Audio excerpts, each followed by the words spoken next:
Shall we begin? 3, 2, 1. Let's begin now. Oh, sorry. You want me to welcome? You don't have to do it exactly on the counting because you can edit it. No, I like the 3, 2, 1 thing. Why are you messing around with my thing? Sorry, See? okay, it's restart. No, we're not restarting. Podcast number 3. Welcome to podcast number 3. Podcast number 3. 3, 2, 1. All right, We've already done all that. Okay. Welcome to podcast number 3. Hashtag Camelstrong. And today we've got Camille Pearce. Camille Pearce, ladies and gentlemen. Do you have the clap machine? Oh my god. Golf Thank you.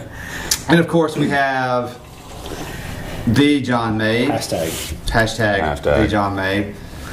Hashtag Rossfit and hashtag we're still working on that. we're still working on that. Hashtag we're still working on It's that. not life today, though. Hashtag try to live. Stop, you make me. I sound too loud laughing on the track, so I can't laugh too much. So it's great to have Camille here today. A lot of interest around this podcast today, Camille. We're talking about all things nutrition.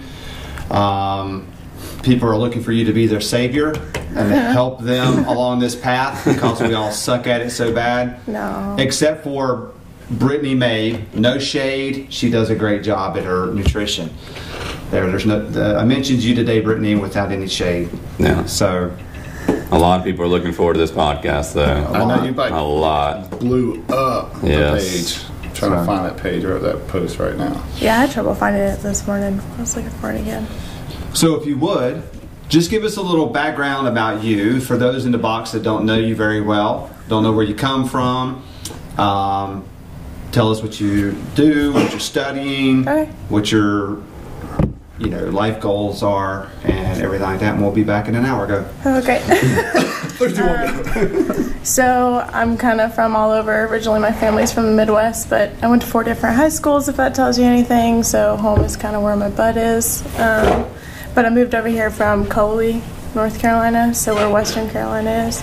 And that's where I got my undergrad in nutrition. And now I'm going there for my master's of public health and my nutrition master's as well, and my internship. And I got involved with CrossFit about 6 years ago, and I had to take a break because I fractured my spine playing soccer. So, and then I came back. Fractured her spine playing soccer. Yes. Not doing CrossFit. Not doing CrossFit, yeah. Yes. So I started here whenever they released me to be able to work out again, and yeah, that's a little bit about me. Wow. Cool. How long of a recovery was that? 10 months, because I Yeah. didn't want to do surgery, because they put cement in your back, and if you start lifting and stuff, Reggie and I talked about this a lot, but if you start lifting again heavy, you can cause more damage to your body with that surgery than good. So I wanted to. Was it your T, C, or L? I don't remember what exactly. It was on the lower part of my Lumbar. yeah, my lumbar. Don't know where, but one of those L's. Yeah. That's why I was just curious. Yeah. And then my goal is to do like sports nutrition as well as I actually just got a job offer for a dialysis clinic in Davie and Yadkin. So I'll Awesome. be doing both. So, you are going to be. Let's do the difference between a nutritionist and This a is gonna be dietitian. fun. Okay. What are you going to be? A Registered dietitian, Okay. nutritionist. Yeah. Registered dietitian, nutritionist. Okay. So let's get an explanation there. Oh, wow. Yeah, that's together. Yeah. So, a lot of people can call themselves a nutritionist. They don't have to have any kind of education or background in it. It's kind of self-proclaimed. Whereas someone that's going to be a registered dietitian, actually starting this year, we have to have our master's before we even get into the internship. And the internship's a year long, and then we get to take our boards to become registered. So it's a very long process. So a nutritionist isn't registered by a board, and a dietitian is. Yeah. Okay. So you don't have a certification and standards that you have to upkeep and yeah. maintain to. Lots of continuing. Yes, I'm sure. Yeah. Okay. So for this podcast, I'm going to be a nutritionist. I'm going to self-proclaim myself as a nutritionist. You're going to hashtag nutritionist today. Yes. Oh, Lord. So, I think. All right, so we got a lot of stuff we want to cover in this podcast today. some stuff is going to go over some of our heads. A lot of stuff's going to go over Reggie's head. I'm sorry, he's a nutritionist, so that won't be the case. So he knows everything. We're actually going to get to a point where we're actually going to take a break to make sure the equipment is working well and we have the right amount of space. But we anticipate this going a little longer than a normal 30 minutes. So could you do a brief synopsis of your opening process of what you talked about at the nutrition seminar? I think you had people there. It was loud. People were trying to watch. So the caloric aspect process that you went over at the nutrition seminar. Doesn't that make sense? Yeah. So I was kind of just talking about, like, a lot of people here at the gym and even outside of the gym come up to me and saying, hey, I'm only eating 1,400 calories or 1,200 calories a day. And that's just not enough for their body to even function properly, let alone them work out or do anything other than sit at a desk all day. So that's kind of why I was going over that whole process of, like, what we go through to calculate how much you need in a day and, like, what your macros should be split up. And that all changes with, like, people with certain medical conditions or, like, how active they are. So, yeah, you didn't want me to go through all the math, did you? Do a little math. Oh gosh, gonna put you on the point. You got a dry erase board right behind you, right on the wall. Everybody else does. Hey, whoa, hey. I think the calorie aspect is a great point, because when we started this nutrition challenge, like I talked to Brittany about this, people in this gym are super competitive. Yeah. And, they see lose weight and they're like, cut calories. Most people immediately like, just cut the calories back. And here in like 3 or 4 weeks, hopefully majority of us are going to be doing the open.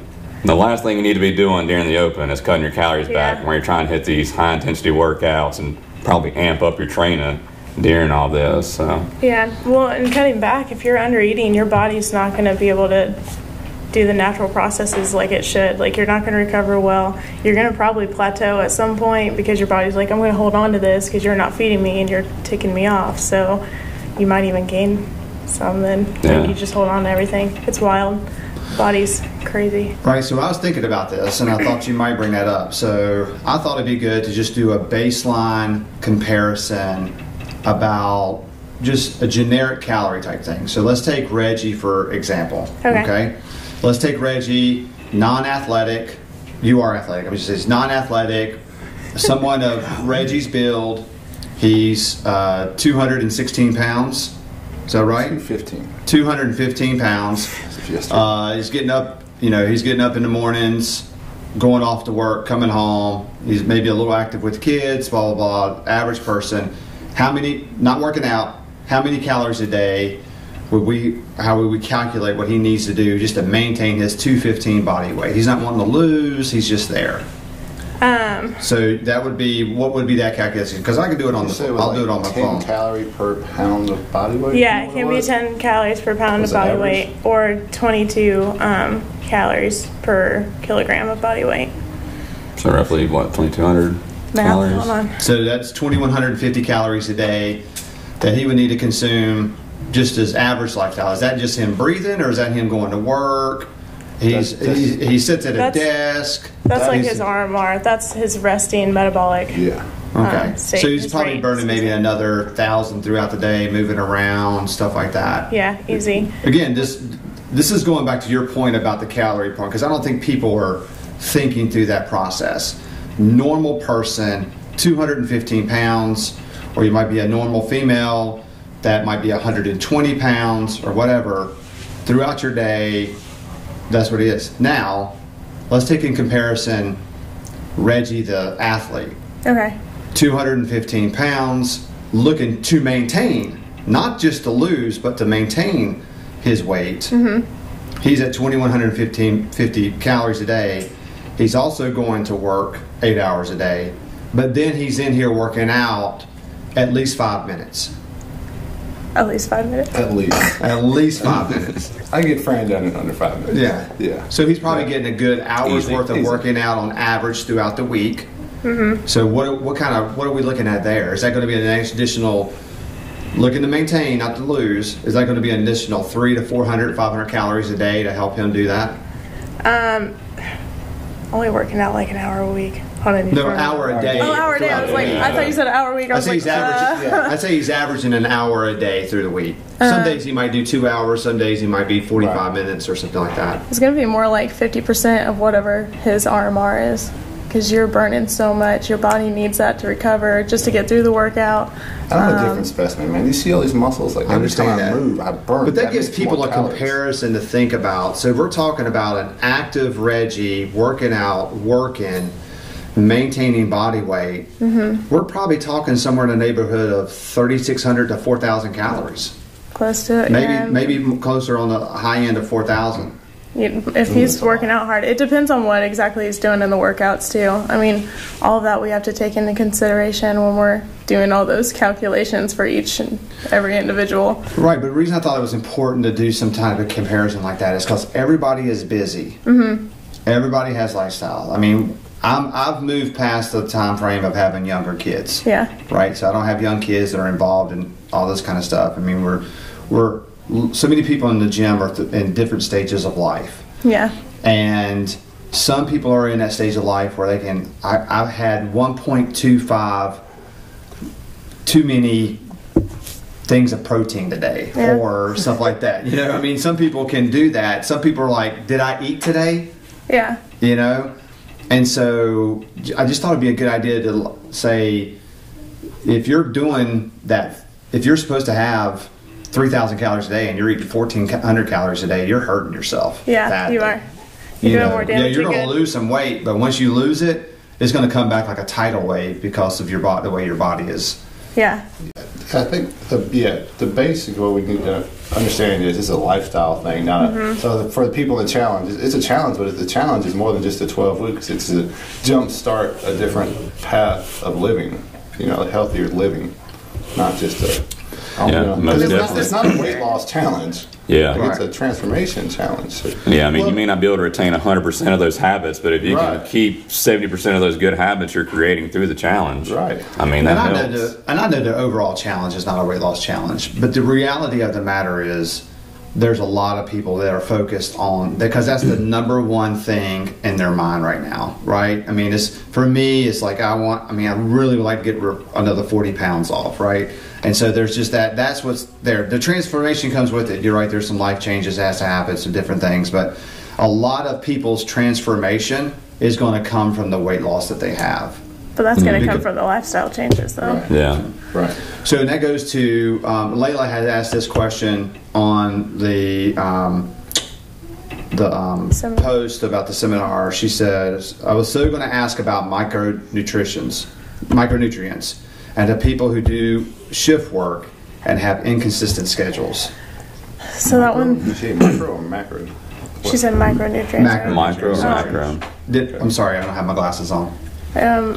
So like just fitting them all in, it's really hard for people to shift work. Like actually did a research study in Asheville with like the first responders, because you guys never know when you're going to go out on a call or how long that call is going to take. So you having like a set schedule of when you're going to eat and how much you're going to eat, that doesn't always happen. Yeah.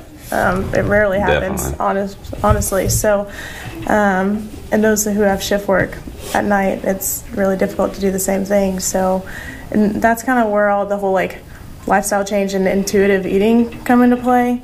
And just knowing when you do have that time, when you're back at base or at our house, wherever, just to kind of get what you can, but not to like stuff yourself, because that's what sometimes first responders or anyone doing shift work do that. It's not good to do that at all. Does that make sense? That overindulgence, trying to cram it all in while you can, but you also don't want to get back and be like, oh, all right, I missed my meal, so I'm not going to have anything. I'll wait till my next snack or meal time, whatever you have scheduled. So you would say you were scheduled for a meal, went out on a call, something happened at the sheriff's department, a truck came in late that you didn't know about, or whatever your job performance aspect is, you weren't able to hit that meal. You're an hour later, but you're an hour and a half closer to having your next meal. Go ahead and eat that meal, or eat part of it. Yeah, some of it. I mean, just don't get to the extent where you're like sick to your stomach because you're eating so much, You can be within like a certain macro range or gram range of what you're supposed to get, but it's really hard to have consistency with first responders or people doing night shift work. Just do what you can, but don't make yourself sick to your stomach. So I work nights, and I take a majority amount of my calories at night, and I have found that if you eat proper proportions, because I don't, but because of the challenge, I started eating proper proportions again. Man, I'm hungry every 90 minutes. So even if something comes up, and say I eat every 2.5, 3 hours, and I miss a meal by like 30 minutes to an hour, more than likely I'm already ready to eat. Yeah. Again, in a shorter window. My body's already telling me, it's like, okay, it's time to take some food in. So I don't have that problem typically because I always want to eat. Some people don't. But if I don't portion it out, you're right. I'm going to overeat when I get to eat, and then I won't want to eat for a while. Yeah. What's your thoughts on like intermittent fasting? Because I know for some first responders, it's pretty popular, especially like, I can't say for police, but for fire, because like you said, we've got crazy schedules. Yeah. And some former games athletes like Matt Chan, he's a big one for it. He's a firefighter now, but I've seen others, and they love it. I've never really tried it, but it's that 8-hour window or maybe 10-hour window or something where you just try to get your calories and stuff in. Yeah. Well, some people even go like, there's some go down to like 6 and 4, and it's crazy numbers. But I'm personally not really for it, just because there's not a whole lot of evidence behind it. So most of the time, when there is like, they've done a few studies lately that were just published with intermittent fasting, and there were some good outcomes, but most of the time that was because they were making lifestyle changes and they weren't eating foods like processed foods all the time, and they were not having appropriate portion sizes. So I think maybe some of the weight loss and like them having more energy was from that, more so than, I ate in this 6 to 8 hour window. But right now I can't really say I'm for it or against it. There's just not enough evidence behind it. But I would rather have like this, portion it out like what Reggie was saying, and snack throughout the day, small frequent meals. Just because there's so much more evidence behind that than... Well, from what I've seen about that is the people who are the biggest proponents of that are still in that mindset. It's just, if you start eating at 10 o'clock in the morning and you don't eat anything, you only eat between 10 and 8, if that's your time frame, they're still in that mindset of eating your macronutrients and all that, whatever it is, throughout the day in your meals and stuff like that. But just after you give your body that time of fasting. Yeah. And then they also are big proponents of working out prior to you eating also. That's a big component of it too. So there's a great podcast with Joe Rogan. He has somebody on about that I watched, and it's a very interesting topic. Yeah, like you said, it's new and it's pretty popular right now, but I was just curious if you'd, read much or studied much. I'm waiting for more research to come out. I think the biggest thing, though, is what you said. Any of these diets, keto, paleo, intermittent, whatever it is, just making good choices with your food and the nutrients you're putting in is going to be the number one key, bar none in any of these things. Yeah. You could do intermittent fasting, like you said, but if you're just eating pizza and ice cream during that 8-hour window, you're not going to help yourself, or, same for any other diet. It was kind of cool, though, one of the studies that came out about intermittent fasting, they were talking about first responders and like circadian rhythm playing a role. Yeah, that's one of the big ones when I looked into it, because that's what I saw was it helps with that a lot. Yeah, but there's just still not enough, so... But if there's more, I'll let y'all know, because I'm interested in it too. I want to know more about it. I think Rich has recently started doing it, Froning. I know he's posted about it a few times. He's a big proponent. Well, he's doing RP. He's doing his RP nutrition in his intermittent fasting. But in the intermittent fasting path, he says he's still getting the same number of all that stuff in. He said in a few months of doing it, like his test levels have went way up from doing it. I do it actually, but as you can tell, it was working great. No, I don't. You and Froning, man, y'all got it going on. I know, right? Yeah. No, I always mess it up. I don't eat typically until after 10. Okay. And I don't eat after 8. Okay. But I mess that all up because I still have to have a cup of coffee in the morning. It's just like, I still got to have a cup of coffee. And you're not supposed to have anything that would start any type of process. I mean, I guess water doesn't do that, but anything you put in your system, I don't know. So, but I don't get hungry throughout the day, and you know, it's maybe because I'm peeing on my protein out, like you said. I don't know. Your body All could right. be getting used to it. Here is a very important question. It caused a lot of bit of stir during the seminar. Gotta be the alcohol one. Yeah, I was It gonna has say to it's be probably the alcohol. one. Alcohol. This is And when so- everybody wants to listen in. This is Yeah. the most important part of the entire probably say that. See, podcast. that's why I like to eat chocolate cake. Y'all sucking it down. I'm Yeah. eating it down. All right. How do you count alcohol as macros? Is it different for wine versus beer versus liquor? So it's the portion sizes for those. So like liquor's an ounce, wine I think is like 8 ounces. I'd have to double check on that. But it counts as 7 calories per gram compared to like your other macronutrients. It's empty calories. I mean, it can count as a carbohydrate though, or a fat, since fat's 9 kcals a gram. I'm getting into too much math now, but it can count as your fat or your carbohydrate. If you guys really want to count it in your macros, that's how you can do it. But just know there's not nutrients in it that are going to help you out. You're going to dehydrate yourself. You're going to slow down your recovery process. So, I mean, I'm all for a good brew every now and again, but It makes a huge difference, though. Like, Yeah. it really does. It does. So, like, when my Whoop would tell my recovery, if I have alcohol that day, which I have a really low recovery because I don't sleep enough anyway, but it's drastically low. yeah. One beer, drastically lower. Mm-hmm. Like, it's insane. Yeah, my buddy at work said he read a study recently where, like, drinking alcohol the next day, you know, because for men, you know, first thing in the morning, your test levels are supposed to be the highest. Right. And some study that came out where just drinking like a couple beers the night before, throughout the next day, it can cause them to drop by as much as 50% Yeah. throughout the day, sustained from that, Yeah. just from just a few beers the night before, you know, Yeah. which, you know, sounds like a big number, you know, I mean, as far as... It is a big number. Okay. Yeah, no, I'm, like I said, every now and again, it's cool, but if you're going to be in here trying to work out or even just functioning throughout the day, it's not really great for you. So nothing wrong with it. Nothing wrong. You gotta live. Nothing, Yeah. gotta have fun. Just maybe don't do it before in-house games or another Yeah. competition or something. So, what's your thoughts on the differences? I mean, you've touched base on it a little bit, but the keto, the paleo, the Whole30, the RP. What's best to determine for your lifestyle?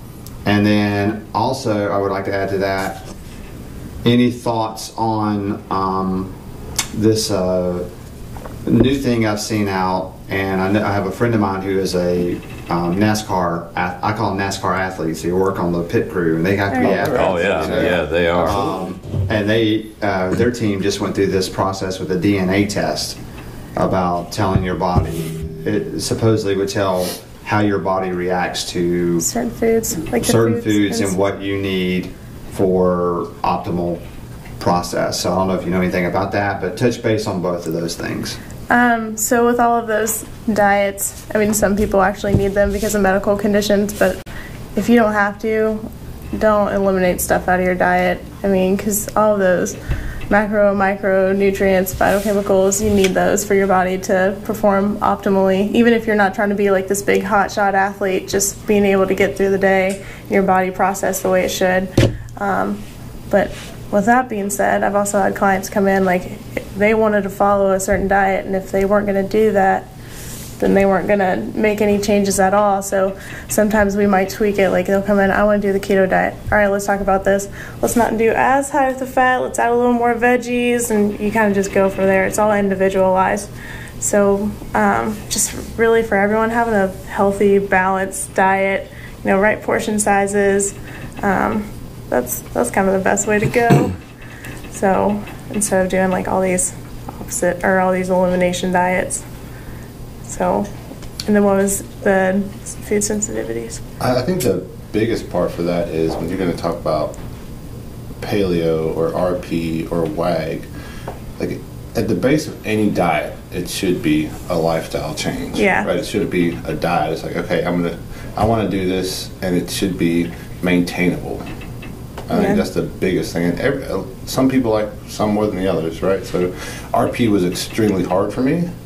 Like meal timing, I mean, they had it down to their science, and it was just not maintainable for me. So I think stuff like that's hard with the timing to like make it so strict on people because life happens.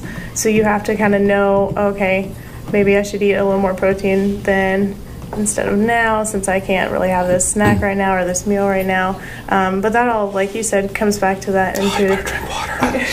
Is You better drink. I know what that means. what's going on in there? Brittany's got one. Are you serious? Yeah. Yeah. It tells you to drink? Yeah, there's an app for it too and everything. Let you know how much you've had. Oh, for crying out loud. Now look, you got him drinking. It's time to drink. Does this count as my water? Everybody Hey, drink. it helps Counts as a people. fluid. It helps her. I've never had a problem drinking too much water though. I drink water all day I didn't get my long. water intake the past 2 days, It blows my mind. People have a hard time drinking water. but I did get 8 hours of sleep. You'd be surprised. Oh yeah. I work with guys who might drink 6 ounces of water in 24 hours, and I'm with them. It's just sodas and stuff all day or sweet tea. Oh, wow. I don't know how their kidneys function No, not Yeah. at all. or their body. You know. But like back to what I was saying, just all like lifestyle changes and intuitive eating. That's what I like to teach. That's what a lot of dietitians coming out like to teach myself. So, have you seen anything about the DNA test? Yeah. So there's new and upcoming research on like nutrition, genomics with certain individuals and doing all the testing with that. But those food like insensitivity tests or whatever it is, sensitivity tests, they're not very accurate for the most part. So it's just best to work with a professional on all that because everyone's so individualized and those tests sometimes don't. I mean, just like anything else, you could get a bad one or Yeah, I think Not it was. for it. If we're talking about the same thing, it was based on for you to lose weight, you need to be you're a higher protein person, or maybe your body tends to need more carbohydrates Yeah. or something like that. Is that kind of the same thing? Are you talking about more like blood types? It's too? I don't know what the name of it was, but it was all centered around not allergens or stuff like that. It's all about Like certain biomarkers or something. where Like if the I genes, go yeah. if I go high protein, I could maybe it helps me lose weight, but he would gain weight. Versus if he goes high carbohydrate, he's going to burn and lose weight. I would put on 5 pounds in one night. That kind of test type thing. Yeah, so they are having some research coming out about that. There's just not enough to really Right. go by it just yet.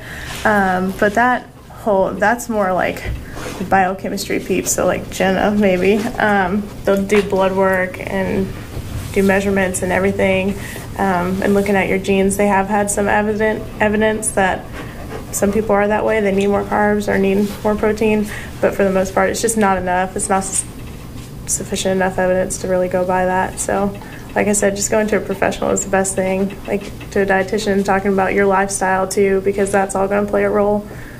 Okay. All right, next question. With RP, I guess that's a meal plan or something. What is RP? Renaissance. Renaissance periodization. Okay. All right, that told me I know a whole lot more than I did now. You know what it means now. We're good. Yeah. Yeah, I'm getting 120 grams of protein divided into 4 meals and 2 supplements. How much protein should someone get who is trying to cut but maintain their strength?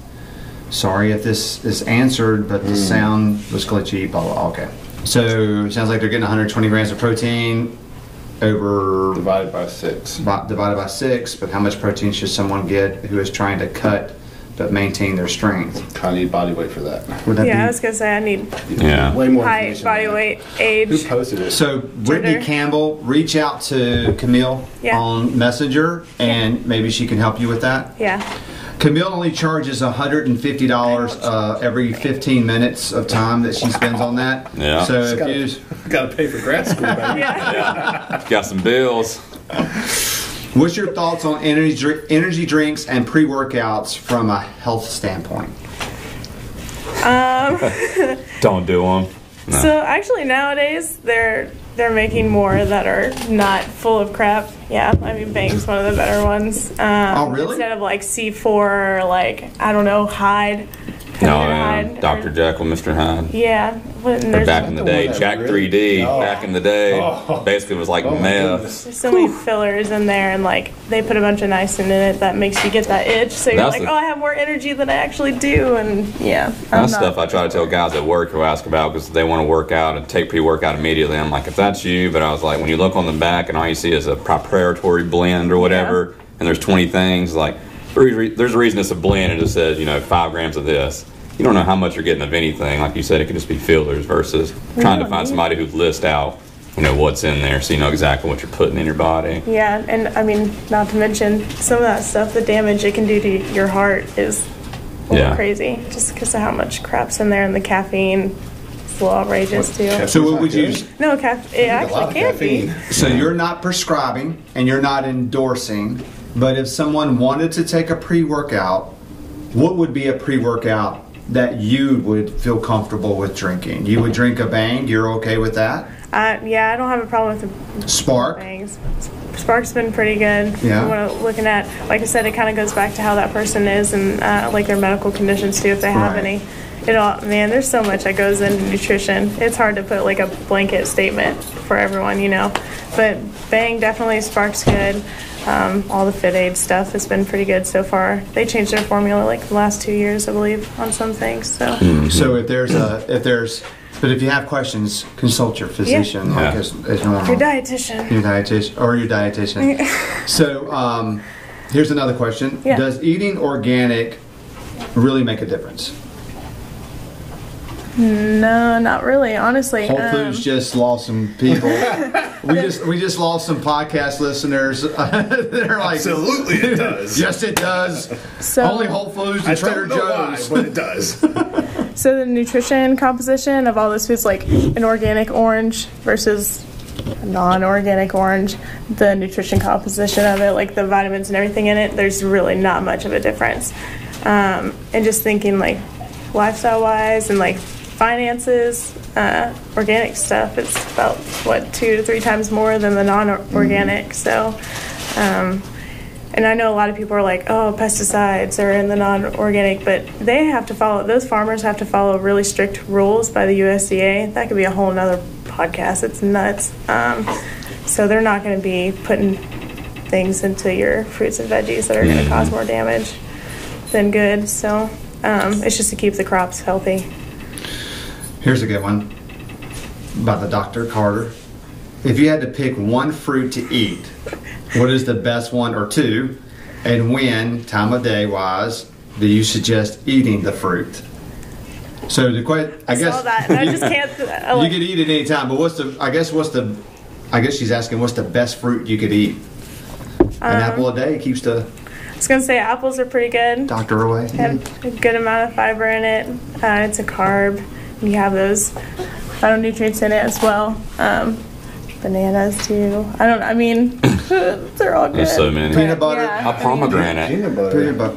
Yeah, you put peanut butter on the banana and it makes it a fruit, right? The peanut butter. That's what makes it. Peanut butter makes the banana makes the peanut butter a fruit. Make a sandwich. You chop them into pieces and put peanut butter in between 2 pieces of banana. Right, and then it becomes a fruit. Yeah, I saw that question. That was hard to really answer because there's so many. But the apple, honestly, is kind of the go-to for everyone. It's the best because it has a little bit of everything in it. And it's better also, too, if you put peanut butter on it. Yeah, it is. Or get some yogurt. Any fruit that tastes good with peanut butter is the way we're going to go here. Yeah. At whatever time of the day you need it.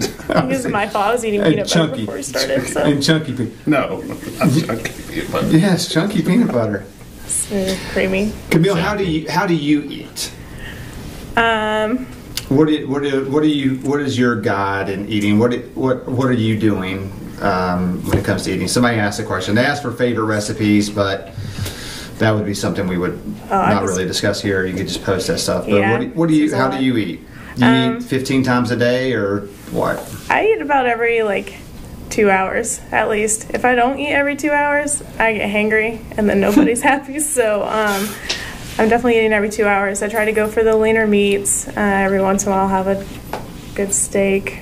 But leaner meats, veggies, fruits, I try to incorporate that all the time. I occasionally have a donut or a cupcake every once in a while. I don't really eliminate anything. I just try to pick the more like leaner proteins and have the veggies and fruits, involved in all my meals, or try to anyway. In the morning, that's my largest meal. I normally do like 2 eggs. I mean, I do all kinds of stuff. I change everything up because I don't like having the same thing over and over again too. So Yeah, it's really hard for me to like answer that question. CrossFit of eating, constantly varied meals. Yeah.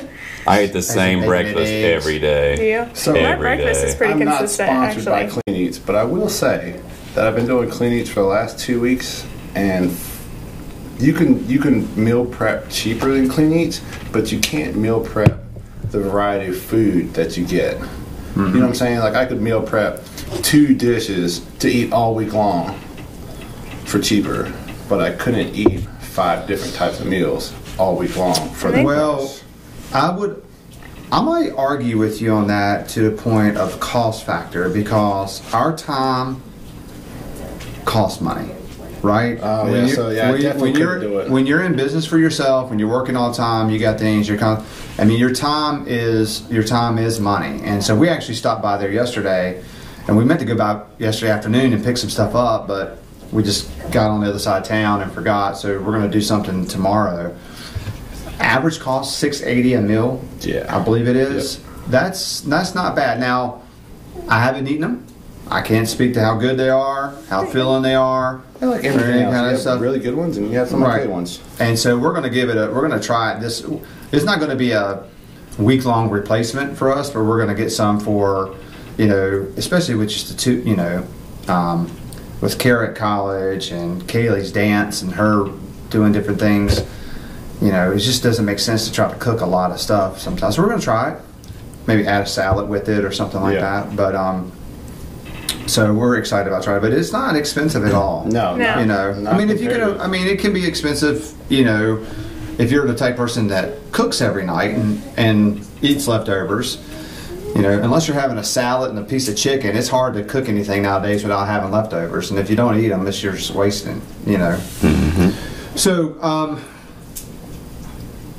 people have asked about the different deals, and you talked about the elimination diets are really not the best mindset. I wanted you to kind of what's the best thing you think someone can do that can, their main goal is, I know our main goal here is having a transformation, and we want to change a lifestyle, but they're wanting to lose weight. But you know what? I can't count, I'm just so busy. I can't count my proteins all day long. And Yeah. my micronutrition. The best thing I can do is count my calories. Yeah.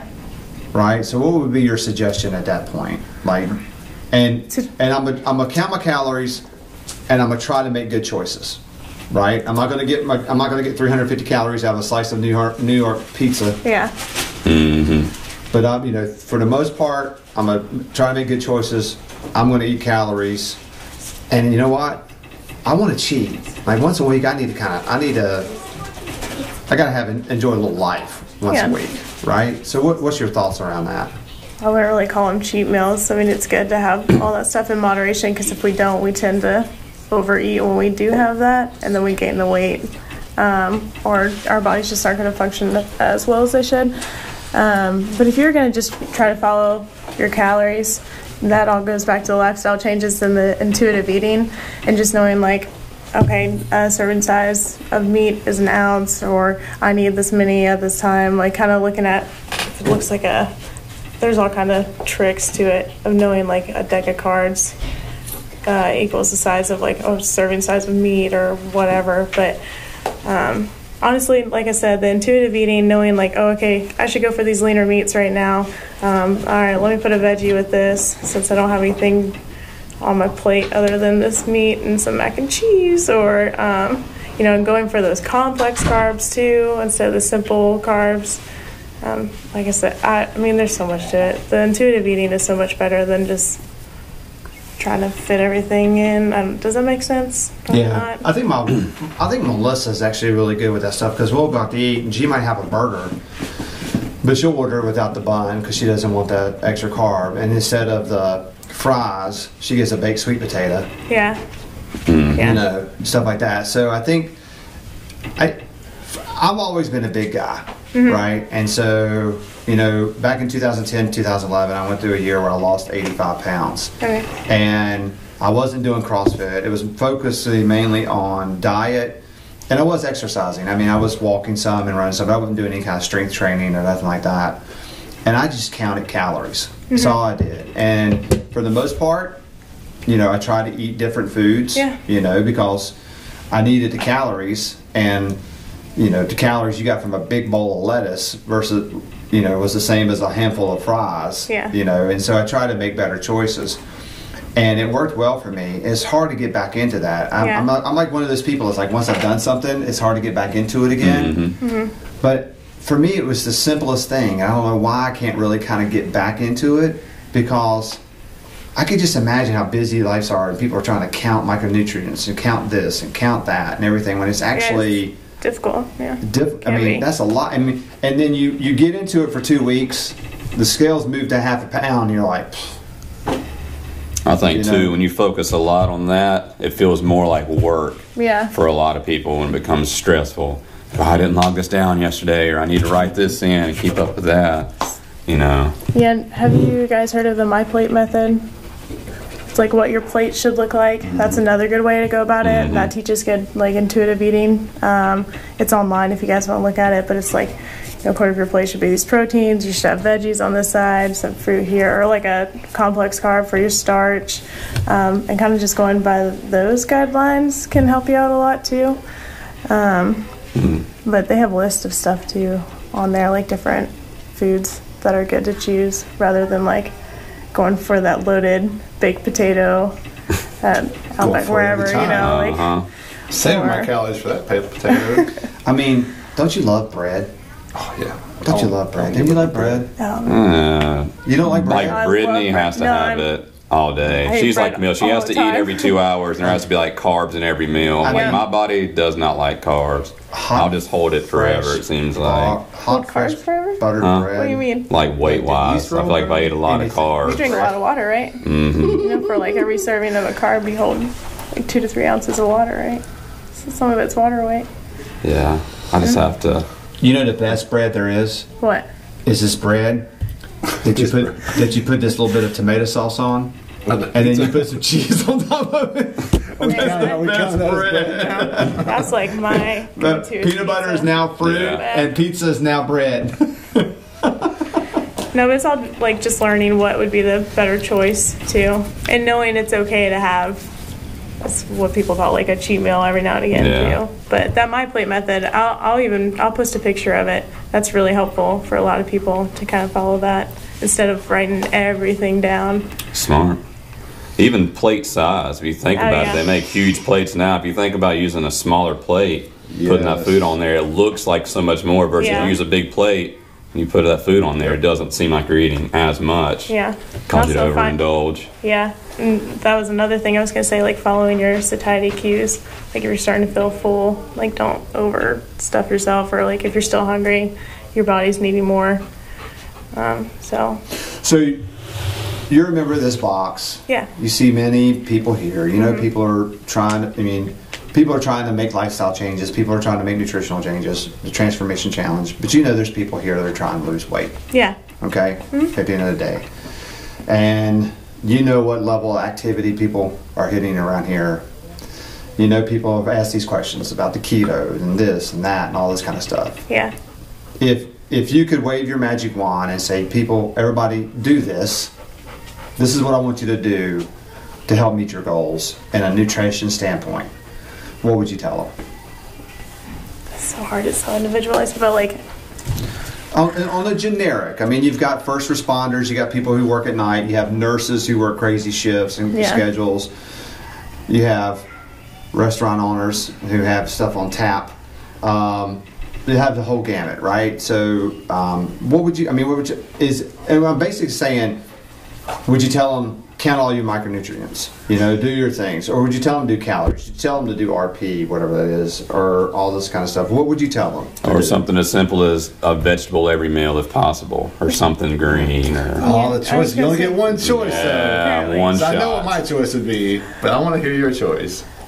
Oh man, it's hard to put one little statement. I mean, just having a balanced meal. I mean, to lose weight, you're going to have that caloric deficit, so you're going to have to kind of watch that.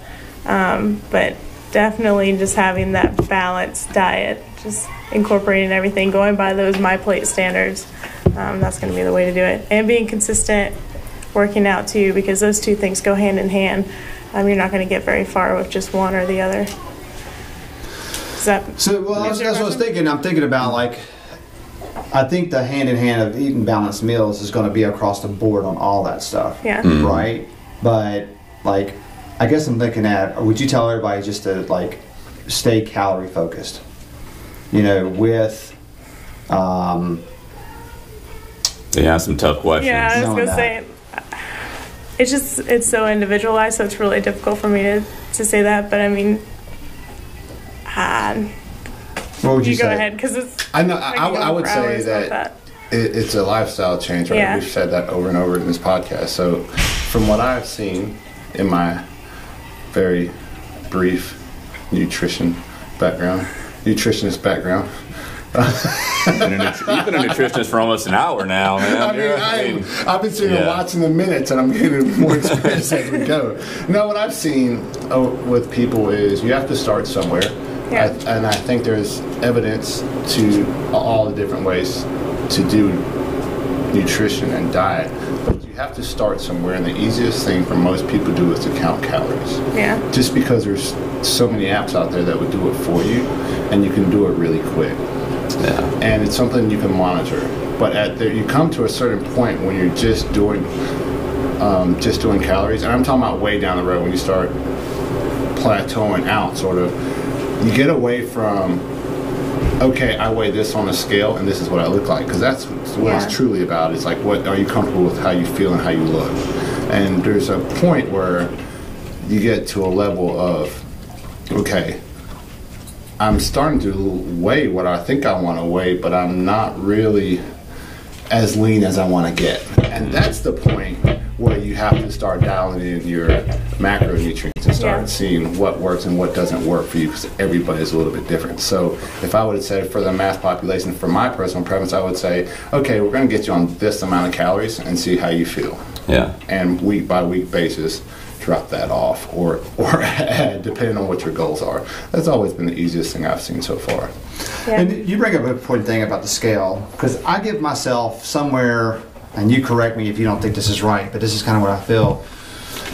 I'm somewhere in between the 12 to 15 pounds of muscle gain over the last 3.5 years. Is kind of where I put myself.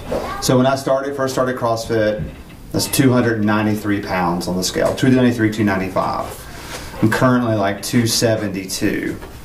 But I feel like I'm more in that 260 range, right? And when I put them back on about 15 or 20 pounds of what I lost this past year. I almost got to 40, but when I got down to that 263 number on the scale, I really felt like I was more in the high 240s, high 250s, or low 250s, because I've been there. And that's kind of where I felt like my body composition was and what I felt like. But there's certain things that happen, so not because right. But I think I move better. That's what you feel better. But that's what you're talking about too, is because you can. Because I could tell I was getting stronger. I could tell I was moving better. I could tell all these things, but the scale really wasn't moving. But the clothes were fitting better and stuff like that. So you're right. But, and I think I'm not a self-proclaimed nutritionist by any means.